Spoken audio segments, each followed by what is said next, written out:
नमस्कार दोस्तों, मैं आपका अपना प्रदीप तोमर एक बार फिर आप लोगों के सामने लेके आया हूँ एक ऐसे जाट सम्राट की कहानी या एक ऐसे जाट सम्राट की जीवनी। कहानी कहना गलत होगा क्यों कहानियों में चीज़ें बनाई जाती हैं, मैनिपुलेटेड होती हैं, लेकिन ये एक सच्चाई, एक जाट साम्राज्य जिन्होंने खड़ा किया था। तो उनकी एक जीवनी, नाम जिनका अनंगपाल दीत्य। दीत्य इसलिए क्योंकि एक अनंगपाल उनसे पहले भी हुए थे, उनसे 20 पीढ़ी पहले। उनके बारे में कभी फिर बाद में चर्चा करेंगे, लेकिन ये आज से शुरुआत इसलिए कर रहे हैं क्योंकि जिस जहाँ से हमारे देश की का केंद्र है, जहाँ से हमारे देश की राजनीति चलती है, दिल्ली, उस दिल्ली की स्थापना किसने की थी? तो उस दिल्ली की स्थापना करने वाले जो हैं वो यही अनंगपाल दीत्य हैं। पूरा नाम अनंगपाल दीत्य तोमर। तो आज हम अनंगपाल दीत्य तोमर के बारे में कुछ जान जानकारी आपके लिए लेके आए हैं, और वो जानकारी मैं आप लोगों के साथ साझा करना चाहता हूँ ताकि लोगों को ये पता लगे कि तोमर साम्राज्य कितना बड़ा था। क्योंकि आज तक इतिहास में जो भी पढ़ाया गया सिर्फ गुप्त काल के बारे में पढ़ा गया, गुप्त शासन, मौर्य शासन, मुगल और ये और वो। लेकिन जाटों का और राजपूतों का भी आ जाता है थोड़ा बहुत चैप्टर, लेकिन कहीं भी तोमरों का या जाटों का कोई इतिहास नहीं है, क्योंकि इतिहास से हमेशा जाटों को दूर रखा गया। और मैंने ये एक मुहिम चलाई हुई है कि मैं जाट समाज को उनके जो एक गोल्डन टाइम था उस इतिहास से अवगत कराऊंगा। तो उसी के तहत आज का जो हम चैप्टर लेके चलेंगे वो है अनंगपाल दीत्य, और जिन्होंने दिल्ली की स्थापना की थी। और इन्होंने दिल्ली की स्थापना जो है सन 1052 में की थी। अब बहुत से लोग कहेंगे कि दिल्ली तो बहुत पहले से थी। जी, मैं मानता हूँ कि दिल्ली बहुत पहले से थी, लेकिन उससे पहले इसका नाम दिल्ली नहीं हुआ करता था। जो दिल्ली है इसका नाम पहले इंद्रप्रस्थ था, और ये महाभारत काल से ही किताबों में और जो भी हमारे किताबें इतिहास जो लिखा हुआ है, इतिहास में जो दर्ज है, वो इंद्रप्रस्थ के नाम से है। दिल्ली नाम जो इसे दिया गया था वो अनंगपाल दीत्य द्वारा दिया गया था। इसीलिए मैंने कहा कि दिल्ली की स्थापना करने वाले अनंगपाल दीत्य। और और दिल्ली में जैसा कि मैंने बताया कि अनंगपाल दीत्य ने इसकी स्थापना की थी, तो सीधी सी बात है कि वो तोमर थे, तो ये पूरा पूरा एक जाट साम्राज्य था। तो दिल्ली जाटों की है, किसी मुगल की नहीं। इतिहास में क्या पढ़ाया जाता है कि दिल्ली को जो है मुगलों ने बसाया था, और मुगलों ने आके यहाँ पे शासन किया था, यहाँ से उन्होंने इसकी स्थापना की, उन्होंने ये किया वो किया। वो सारा एक गलत और फ्रॉड इतिहास है। दिल्ली की स्थापना जो की थी वो जाटों ने की थी। जाटों की पहले से चली आ रही थी, इंद्रप्रस्थ के पे थी, जब भी वो वहाँ पे जाट थे क्योंकि पांडव वंशी थे। उसके बाद में जब इसका नाम दिल्ली हुआ, दिल्ली नाम अनंगपाल दीत्य का दिया हुआ है। और अनंगपाल दीत्य ने, मैंने आपको बताया, 1052 में इसकी स्थापना की थी। अनंगपाल दीत्य जी का जन्म जो है 1051 में हुआ था, और 1081 तक इन्होंने शासन किया था। और 1052 में इन्होंने ही दिल्ली को स्थापित करके इंद्रप्रस्थ का नाम बदल के इन्होंने दिल्ली किया था। दिल्ली पांडवों के वंशज जाटों, जिन्हें कौनते भी, जैसे मैंने पहली वीडियो में बताया, उनकी बसाई हुई एक सांस्कृतिक भूमि है, और महान जाट क्षेत्रीय राजाओं की एक विरासत है। महाभारत के काल से ये अस्तित्व में है, लेकिन इसका पहला नाम इंद्रप्रस्थ था, और इसका वर्तमान का नाम, आज का नाम दिल्ली है, जो कि सम्राट अनंगपाल दीत्य ने दिया। दिल्ली का अब अनंगपाल दीत्य ने किया क्या किया था, थोड़ा सा उस पर प्रकाश डालते हैं और बताते हैं अपने अनंगपाल तोमर जी कितने बड़े शासक हुए हैं और कितना इन्होंने कितना कुछ किया है। एक जाट समाज ने या एक तोमर राजा ने इस समाज के लिए, इस भारत के इतिहास में उनका कितना बड़ा योगदान है, उसके बारे में थोड़ा सा प्रकाश डालते हैं। जो दिल्ली का लौह स्तंभ है, बहुत से लोगों को पता होगा इस बारे में। वो लौह स्तंभ पहले मथुरा में हुआ करता था, वो वहाँ पे छीन भिन्न कंडीशन में था। वो वहाँ से लाकर दिल्ली में स्थापित जो किया था वो अनंगपाल दीत्य ने ही किया था। और लोहे का स्तंभ था, वो मथुरा से वो उसको लेकर दिल्ली आई, दिल्ली लाके उन्होंने स्थापित किया। मेहरौली में है, जो जानना चाहते हैं वो जाके देख सकते हैं। और उस पर एक इस चीज़ का एविडेंस भी है, उस पर लिखा हुआ भी है, अनंगपाल दीत्य का नाम लौह स्तंभ पे आज भी अंकित है। पुरातत्व विभाग वालों ने उसको अब अपनी निगरानी में रखा हुआ है, क्योंकि वो एक बहुत पौराणिक चीज़ हो गई है। तो लौह स्तंभ मथुरा से यहाँ शिफ्ट हुआ था इसी वजह से, क्योंकि देसी भाषा में इस तरह की जो भी चीज़ होती है उसे खूंटा बोलते हैं। ये मैं इसलिए बता रहा हूँ क्योंकि बहुत से लोगों को ये पता होगा, लोगों ने सुना होगा, या आप जैसे मथुरा जाओगे तो आपको वहाँ पे जाटों में एक गोत्र मिलेगा जिसको कि खुंटल बोलते हैं। उनके नाम के साथ खुंटल लगता है। वो खुंटल और कोई नहीं, असल में वो तोमर ही है। उन्हें खुंटल सिर्फ इसलिए बोला जाता है कि अनंगपाल तोमर वहाँ से उसको लेके आए थे, उसको खुंटा बोलते हैं, उसको यहाँ स्थापित किया, तो उनके जो वंशज बाद में हुए उन्हें खुंटल तोमर कहा जाने लगा। ये मथुरा में इनके 1-2 गांव नहीं, 384 गांव खुंटल तोमरों के मथुरा में आज भी है। लोग जाके देख सकते हैं, वहाँ पे जाके अपना चीज़ की इंक्वायरी भी कर सकते हैं। दूसरा, दिल्ली का लाल किला, रेड फोर्ट जो है, वो अनंगपाल द्वितीय ने ही बनवाया था। अब इस पे भी सवाल होगा। कुछ लोग कहेंगे कि नहीं, लाल किला तो जो है 16वीं सदी में बना था, वो तो मुग़लों का बनाया हुआ है। गूगल पे भी यही आता है, इतिहास में भी ये पढ़ाया गया है। तो इस बारे में भी मैं आपको डिटेल में बाद में बताऊंगा। एक्चुअल में जो लाल किला था उसकी स्थापना जो की थी अनंगपाल द्वितीय ने की थी, लेकिन वो ये लाल किला नहीं है। ये चीज़ मैं पहले क्लियर करके चल रहा हूँ। उस लाल किले के बारे में हम आगे डिस्कस करेंगे इस बारे में, इसलिए वीडियो पूरी देखें। और जाटों का शासन कितना रहा, कोई ये नहीं कि कोई जाटों का 1-2 राजा हुआ और उनका साम्राज्य ख़त्म हो गया। जाटों का शासन जो है 7वीं सदी से लेके और 11वीं सदी के अंत तक, लगभग 12वीं सदी की स्टार्टिंग तक ही आप कह सकते हैं, क्योंकि 1190-92 तक इनका रहा, तो 5-7 साल का ही डिफरेंस है। यानी कि 7वीं सदी से लेके 736 से लेके और 12वीं सदी तक दिल्ली पे जो है जाटों का ही राज्य था। वहाँ पे शासन जो था वो जाटों का था। अनंगपाल तोमर का साम्राज्य कितना बड़ा था, अब इस बारे में जान लीजिए। अनंगपाल तोमर का जो साम्राज्य था वो पूर्व से लेकर दक्षिण तक बहुत दूर तक फैला हुआ था। इनके राज्य में कौन कौन सा एरिया और कहाँ कहाँ तक का एरिया आता था, अब आपको वो बताते हैं। इनके अंडर में जो आता था दिल्ली, हरियाणा, पंजाब, राजस्थान, हिमाचल, यूपी, एमपी, राजस्थान, इतने दूर तक का एरिया, इनके राज्य की जो सीमाएं थी इतनी दूर तक फैली हुई थी। ये सब इनके अंडर में आते थे। एक तो होता है कि वो उनके टच में थे, टच में नहीं थे, ये सब उसके अंडर में ही आते थे। ये इनका सबका जो राज्य चलता था वो दिल्ली से चलता था, ये दिल्ली की ही वो माने जाते थे। दिल्ली की सीमाएं वहाँ तक थी, वहाँ तक उनका राज्य हुआ करता था अनंगपाल तोमर का। इतना बड़ा साम्राज्य किसी भी शासक का नहीं हुआ है जितना कि जाटों का हुआ करता था। आप देखिए, दिल्ली, हरियाणा, राजस्थान, पंजाब, हिमाचल, यूपी, एमपी और राजस्थान, ये इतना एरिया, ये सब एक ही, इन सबको कंट्रोल करते थे कौन, अनंगपाल तोमर। इतना बड़ा साम्राज्य हुआ करता था अनंगपाल तोमर जी का। अब बात करते हैं अनंगपाल तोमर जी की उपलब्धियों के बारे में। जो कुछ इतिहासकार बताते हैं या ऐतिहासिक तथ्य जो हैं उनके अनुसार मैं आपको कुछ बताता हूँ, और उसके मैं आपको एविडेंस भी दूंगा। उनके अनुसार उत्तरी और मध्य भारत के 150 से ज़्यादा राज्यों ने मिलकर एक विशाल संगठन बनाया था। जैसा मैंने आपको बताया कि राजस्थान, पंजाब, ये इतने सारे स्टेट जो उसके अंडर में आते थे, तो इनमें पहले छोटे छोटे राज्य हुआ करते। इन सब राज्यों ने मिलकर, 150 राज्यों ने मिलकर एक संगठन, एक कम्युनिटी बनाई थी।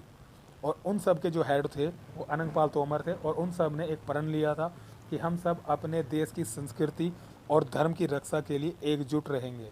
और वो सब इकट्ठे रहते थे, इसीलिए उन्होंने मुग़लों से भी उनका जो टकराव हुआ और लोगों से भी टकराव हुआ। अपनी संस्कृति को बचाने की जो जिम्मेदारी थी वो जाटों के ऊपर थी, वो सारा बीड़ा जो है जाटों ने उठाया था। इतने बड़े एरिया को कवर करते हुए 150 राज्यों का साम्राज्य इकट्ठा हुआ, एक संगठन बना, और उसके हेड थे अनंगपाल तोमर। और ये ऐतिहासिक तथ्य है और इस चीज़ का एविडेंस है, जो कि मैंने अपनी इससे पहले एक वीडियो बनाई हुई है, उसमें मैंने आपको बताया हुआ भी है कि इनकी कहाँ कहाँ पे इनकी मुद्राएं मिली हैं। काबुल, लाहौर तक में भी इनकी जो करेंसी थी वो पुरातत्व विभाग वालों को मिली हैं, तो वहाँ तक भी इनका राज चलता था। और ये एविडेंस है, इससे ज़्यादा और एविडेंस क्या चाहिए। अब आते हैं कि दिल्ली के लाल कोट या लाल किला, रेड फोर्ट जिसको बोलते हैं, उसका निर्माण अनंगपाल तोमर ने सन 1051 से और 1081 के बीच में कराया था। अब बात आएगी कि लाल किला बना था 16वीं सदी में, तो मैं इस लाल किले की, जो कि आज चांदनी चौक के पास में जो है, मैं इस लाल किले की बात नहीं कर रहा। ये लाल किला तब हुआ भी नहीं करता था। सबसे पहला लाल किला, रेड फोर्ट, जिसे इतिहास में आप जाके सर्च मार सकते हैं, लाल कोट के नाम से जो है वो अनंगपाल तोमर ने बनवाया था। और उसके एविडेंस, उसके कुछ अवशेष अब भी हैं। उसके अवशेष कहाँ पे है वो मैं आपको बताता हूँ। वो लाल किला कहाँ हुआ करता था। आप दिल्ली में जाएंगे तो दिल्ली में जाके साकेत का जो मेट्रो स्टेशन है, साकेत के मेट्रो स्टेशन के थोड़ा सा पास में ही कुछ जंगली एरिया है, वहाँ पे उसकी दीवारें आज भी है। आप जाइए साकेत, जाइए साकेत मेट्रो स्टेशन से निकल के आप वहीं पे एक जंगली एरिया है, वहाँ पे उसकी दीवारें आज भी है। वो मुग़लों ने बाद में खंडित कर दिया था, तोड़ फोड़ कर दिया था, क्योंकि मुग़लों का वही था कि सभ्यता को ख़त्म किया जाए, अपना नाम दिया जाए, तो इसलिए वहाँ से तोड़ के यहाँ बनाया गया और फिर कह दिया कि ये लाल किला है। लाल किला इन्होंने बनाया था और लाल किला वहाँ पे है। और उसकी सीमाएँ साकेत के वहाँ से लेके और आप आ जाइए दिल्ली में एक संजय वन है। आप संजय वन में जाइए, संजय वन में जाके आप देखिए, संजय वन में भी उसकी दीवारें, कुछ अवशेष उसके आज भी हैं। तो वो लाल किला हुआ करता था, वो 1051 से लेके 1081 के बीच में बना था। इसलिए मैंने कहा कि लाल किले की स्थापना अनंगपाल तोमर ने की थी। आप गूगल पर भी सर्च मारेंगे या किताबों में भी इसके आपको एविडेंस मिल जाएंगे। उससे अलग इन्होंने मथुरा के सोनोगढ़ और सोनगढ़ में दर्जनों किले बनवाए थे, जिनके अवशेष आज भी वहाँ पे हैं। अवशेष इसलिए कहना पड़ता है क्योंकि उनका संरक्षण तरीके से नहीं हो पाया, किसी गवर्नमेंट ने, किसी ने वो नहीं किया। मुग़लों ने आए, मुग़लों ने तोड़ फोड़ की, और जो मुग़लों को ने हमारी ही चीज़ों को तोड़ फोड़ करके उन पर खुद में जो डेवलप कर दिया उसको संरक्षित करके रख लिया गया, बाकी को ऐसे ही इग्नोर किया। और इग्नोर करने की वजह से वो अब खंडर हो गए, अवशेष हो गए, दीवारें गिर गई, लेकिन उनका अब भी वहाँ पे प्रमाण बाकी है। तो दर्जनों किले हैं वहाँ पे सोखगढ़ में और सोनगढ़ में जो इन्होंने बनवाए थे। दिल्ली का लौह स्तंभ 1052 में मैंने आपको बताया, ये मथुरा से लेके आए थे, दिल्ली में इन्होंने स्थापित किया था। ये भी एक बहुत बड़ी अपने आप में उपलब्धि है। अनंगपाल तोमर जी की जो समाधि है वो मथुरा में जो मनसा देवी जी का मंदिर है, काफ़ी बड़ा मंदिर है, उसका निर्माण भी अनंगपाल तोमर जी ने ही करवाया था। क्योंकि तोमरों की कुल देवी जो है वो मनसा देवी है। ये मैंने पहली वीडियो में, जिसमें मैंने आपको ये बताया है कि तोमरों की पवित्र चीज़ें कौन कौन सी है, पूरा इतिहास है तोमरों का। तो मनसा देवी जो है वो तोमरों की कुल देवी है। उसी वजह से इन अनंगपाल तोमर जी ने मथुरा में अपनी कुल देवी का, मनसा देवी का मंदिर बनवाया था। उसी मंदिर से 260-65 मीटर के दायरे में इनकी समाधि बनी हुई है मथुरा में। अब आगे चलते हैं। जैसे कि मैंने बताया कि कुल देवी का मंदिर उन्होंने बनवाया था, उसी के पास में इन्होंने एक बहुत बड़ी बावड़ी, देसी भाषा में बावड़ी कहते हैं, या आप कह सकते हैं बहुत बड़ा तालाब, बहुत बड़ा पक्का तालाब इन्होंने बनवाया था। वो वहाँ पे आज भी है और उसे अनंगपाल बावड़ी के नाम से है, वहाँ पे आज भी बोर्ड लगा हुआ है, लोग अनंगपाल बावड़ी के नाम से उसको जानते हैं। तो मनसा देवी जी का मंदिर है, मंदिर के पास में इनकी समाधि है, समाधि के पास में ही वो अनंगपाल बावड़ी है। अब कुछ लोग कहते हैं कि कैसे, जैसी मेरी एक वीडियो थी उसमें था कि जितने भी तोमर हैं, ये तोमर जो हैं पांडव वंशी हैं, पांडव जो है इनके पूर्वज थे, ये पांडवों से चली आ रही है प्रथा। तोमर को तो कोई आज का नहीं, बहुत पुराना है। उसके भी मैं आपको एक एविडेंस देता हूँ कि आपको सभी को, जिन्होंने भी इतिहास पढ़ा है, वरना महाभारत एक ऐसी चीज़ है कि महाभारत के बारे में सभी को पता है। जब महाभारत का युद्ध को टालने के लिए श्री कृष्ण भगवान वहाँ गए थे, तो उन्होंने कौरवों से कहा था कि ठीक है आप सारा कुछ रखें, पांडवों को सिर्फ आप 5 गांव या 5 जगह आप दे दो। तो 5 जगह जो पांडवों को दी गई थी महाभारत के टाइम पे, वो 5 गांव कौन कौन से थे या 5 जगह कौन सी थी, मैं उनको आपको उनका नाम बता देता हूँ। उनमें से एक था इंद्रप्रस्थ, दूसरा था व्याघ्रप्रस्थ, तीसरा सोनप्रस्थ, चौथा पानीपत और पांचवा तिलपत। इंद्रप्रस्थ जो था वो सन 736 के बाद में, जो मतलब 1051 में अनंगपाल जी ने शासन किया, तो उन्होंने अपना उसका नाम चेंज करके इंद्रप्रस्थ का नाम दिल्ली कर दिया। तो दिल्ली इंद्रप्रस्थ दिल्ली हो गई। दूसरा था व्याघ्रप्रस्थ। व्याघ्रप्रस्थ एक वो जगह थी जहाँ उस टाइम पे एक जंगली एरिया था, वहाँ सबसे ज़्यादा बाघ चीते वगैरह मिलते थे, इसलिए उसका नाम था वाघप्रस्थ, जो कि मुग़लों के आने के बाद में नाम चेंज करके उसका नाम बागपत कर दिया गया। आप इतिहास उठा के देखिए, आपको पता लगेगा कि वाघप्रस्थ का जो पुराना नाम, बागपत का जो पुराना नाम है वो व्याघ्रप्रस्थ है। सोनप्रस्थ जो है वो आज का सोनीपत है। उससे अलग पानीपत और एक है तिलपत। तिलपत हरियाणा के फरीदाबाद का एक कस्बा है, जो आज भी तिलपत के नाम से ही है। ये 5 वो जगह थी जो पांडवों को दी गई थी, और ये पांचों के पांचों जाट बाहुल्य क्षेत्र हैं। इन जगहों पे आप जाके देखेंगे सबसे ज़्यादा जाट जो है आज भी इसी एरिया में आपको मिलेंगे। जाट पूरे इंडिया में है, लेकिन सबसे ज़्यादा तादाद में जो मिलते हैं वो इन 5 जगहों पे मिलते हैं, क्योंकि इनके वंश यहीं से चले आ रहे हैं, तो ये यहीं पे बसे हुए हैं। इन 5 जगहों में आज भी जाट सबसे ज़्यादा है। और बागपत का एक बहुत ही पौराणिक सी जगह है, वो भी अभी लोगों की अवेयरनेस की वजह से खंडर में ही तब्दील हो गया है। काफ़ी लोग जानते भी हैं। बागपत ज़िले में लाक्षागृह, बरनावा में एक लाक्षागृह पड़ता है, जहाँ पांडवों को जलाकर मारने की कौरवों ने कोशिश की थी। वो लाक्षागृह भी बागपत में ही है आपके, जो कि अब खंडर हो चुका है। इसके आसपास के एरिया में मैं हाल फिलहाल 10-15 साल की बात नहीं करूँगा, इससे पहले का अगर आप इतिहास उठा के देखेंगे तो इस एरिया में भी सारे में, बरनावा के आसपास भी सारे के सारे जितना भी जनरेशन जो थी वो सब ज़्यादातर जाट ही थे। तो यहाँ सारे में जाटों का ही साम्राज्य था। और मैं ये सबसे यही कहना चाहूँगा कि अपना जो जाटों का इतिहास है, मैं बार बार यही बात रिपीट करता हूँ कि मैं जाटों को ये चीज़ें इसलिए लेके आ रहा हूँ ताकि उन्हें अपना इतिहास पता लगे, उन्हें पता लगे कि हम कहाँ थे, हम कैसे थे, हमने किस देश के लिए क्या किया। इतिहास को हमेशा, जाटों का इतिहास हमेशा दबा के रखा गया, जाटों को इतिहास से दूर रखा गया। तो ये अब हमारी ड्यूटी है कि हम आने वाली जो जनरेशन है, आने वाली जनरेशन को ये क्लियर करके चले कि वो भी बता सके कि हाँ, इस देश में हमने कितना सहयोग किया, इस देश के लिए जाटों ने क्या किया, जाटों का इसमें क्या योगदान रहा। महाराज अनंगपाल, जिन्होंने इतना कुछ मैंने बता दिया, अनंगपाल द्वितीय ने इतना कुछ किया, उनकी जो समाधि है वो आपका मथुरा में है। और मथुरा के जो खुटेल पट्टी है, खुटेल पट्टी में इनकी समाधि है। श्री कृष्ण भगवान इनके आराध्य थे, ये उनको मानते थे, क्योंकि मेरी पहली वीडियो में भी इस चीज़ का मैंने बताया हुआ है कि जिसमें यह बताया कि जाटों के, तोमरों के जो पुण्य चीज़ें हैं या पवित्र चीज़ें हैं, उनमें श्री कृष्ण भगवान ही उनके कुल देवता के तौर पे माने जाते हैं। और मनसा देवी उनकी बहन है, तो वो कुल देवी है और वो देवता के तौर पे हैं, तो वो इनको बहुत मानते थे। इसीलिए इनकी जो समाधि है वो भी मथुरा में ही बनाई गई है।